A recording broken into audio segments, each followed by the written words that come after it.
First impressions count. Traditionally, uniforms were and for some industries still are manufactured to protect the worker. When they were first designed, it is also likely that all uniforms made symbolic sense. Those for the military, for example, were originally intended to impress and even terrify the enemy. Other uniforms denoted a hierarchies or white because they worked with flour, but the main chef wore a black hat to show he is supervised. The last 30 years, however, have seen an increasing emphasis on their role in projecting the image of an organization and in uniting the workforce into a homogeneous unit, particularly in customer-facing industries, and especially in financial services and retailing. From uniforms and workwear has emerged corporate clothing. The people you employ are your ambassadors, says Peter Griffin, managing director of a major retailer in the UK. What they say, how they look, and how they behave is terribly important. The result is a new way of looking at corporate workwear. From being a simple means of identifying who is a member of staff, the uniform is emerging as a new channel of marketing communication. Emerge means to appear by coming out of something.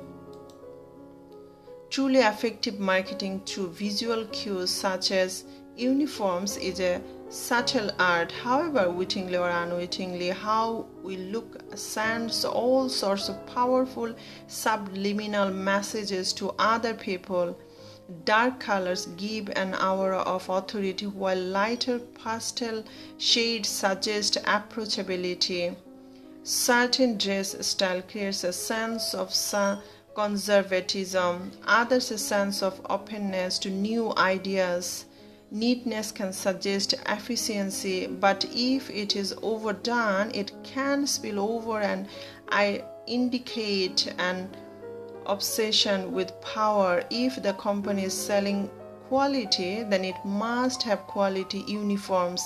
If it is selling style, its uniforms must be stylish. If it wants to appear innovative, everybody can't look exactly the same. Subliminally, we see all these things, says Lynn Elvey, a director of image consultants House of Color.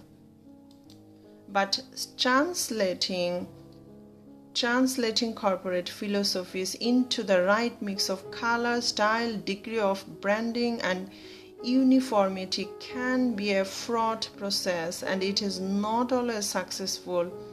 According to Company Clothing magazine, there are 1,000 companies supplying the workwear and corporate clothing market. Of these, 22 account for 85% of total sales, £380 million in 1994.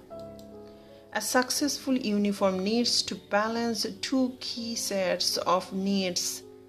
On the one hand, no uniform will if a staff feel uncomfortable or ugly. Giving the wearers a choice has become a key element in the way corporate clothing is introduced and managed. On the other, it is pointless if the look doesn't express the business marketing strategy. The greatest challenge in this respect is time. When it comes to human perceptions, first impressions count. Customers will color their attitudes from then on. Those few seconds can be so important that big companies are prepared to invest years and millions of pounds getting them right. In addition, some uniforms companies also offer rental services. There will be an increasing specialization in the marketplace, predict Mr. Bleeth, customer services manager of a large UK bank. The past 2 or 3 years have seen consolidation. Increasingly, the big suppliers are becoming managing agents, which means they offer a total service to put together the whole complex operation of a company's corporate clothing package, which includes reliable sourcing, managing the inventory, budget control, and distribution to either central locations or to each staff member individually. Huge investments have been made in new systems, information technology, and amazing quality assurance accreditations.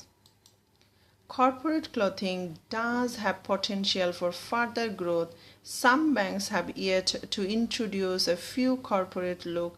Police forces are researching a complete new look for the 21st century, and many employees now welcome a company wardrobe. A recent survey of staff found that 90% welcomed having clothing which reflected the corporate identity.